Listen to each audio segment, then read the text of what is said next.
Animals in water, ജലജീവികൾ. നീലത്തിമിംഗലം. ഇത് ഒരു നീലത്തിമിംഗലമാണ്. ഇതാണ് ലോകത്തിലെ ഏറ്റവും വലിയ സസ്തനജീവി. ഇത് ചെറിയ കടൽജീവികളെ പിടിച്ചു തിന്നും. ഡോൾഫിൻ. ഇതൊരു ഡോൾഫിനാണ്. ഇത് വളരെ ഇണക്കവും ബുദ്ധിശക്തിയുമുള്ള ജീവിയാണ്.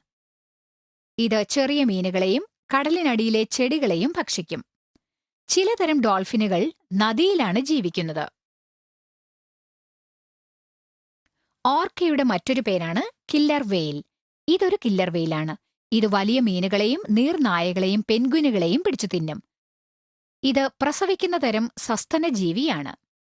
ഇത് കൊച്ചു തിമിംഗലക്കുട്ടികളെ പ്രസവിക്കും. വാൽറസ്.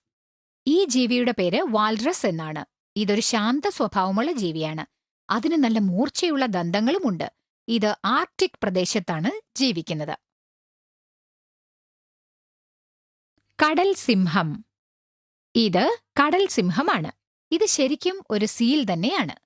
ഇതിന് സിംഹത്തിനുള്ളതുപോലെ കഴുത്തിനു പുറകിൽ ജടയുണ്ട്. കടൽ ആന. ഇത് ഒരു കടൽ ആനയാണ്. ഇത് അന്റാർട്ടിക്ക പ്രദേശത്താണ് ജീവിക്കുന്നത്. ഇത് വളരെ വലിയ ജീവിയാണ്. Leopard seal. ഇതൊരു ലെപ്പേർഡ് സീലാണ്. അതിക്രൂരമായ ഈ ജന്തു പെൻഗ്വിനുകളെ പിടിച്ചു തിന്നുന്നത് പതിവാണ്.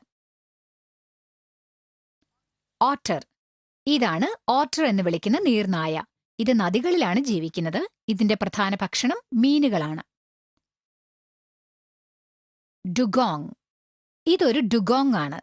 ഇത് ഉഷ്ണജലമുള്ള കടലിലാണ് ജീവിക്കുന്നത്. ഒരു ഉപദ്രവവും ചെയ്യാത്ത പാവം ഡുഗോങ്. കടലിനടിയിലെ പായലുകളാണ് ഇതിന്റെ ഭക്ഷണം. വെള്ളത്തിനടിയിൽ ഇതിനെ കണ്ടാൽ മനുഷ്യനാണെന്നേ തോന്നൂ. നിർഭാഗ്യവശാൽ ഡുഗോങ് എന്ന ജീവജാലം മുഴുവനായും നശിച്ചു പോകാവുന്ന നിലയിലാണുള്ളത്.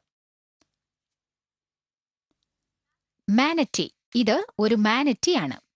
കടൽക്കരയിൽ ആഴം കുറവായ സ്ഥലങ്ങളിലാണ് ഇവയെ കാണാറുള്ളത്. നദികളിലും ജീവിക്കുന്ന മാനറ്റിയുടെ പ്രധാന ഭക്ഷണം ചെടികളും ഇലകളും കടലിനടിയിലെ പായലുകളുമാണ്. ഇതൊരു സാധുജീവിയാണ്. ഈ ജീവിയും മുഴുവനായും നശിച്ചു പോകാൻ സാധ്യതയുണ്ട്.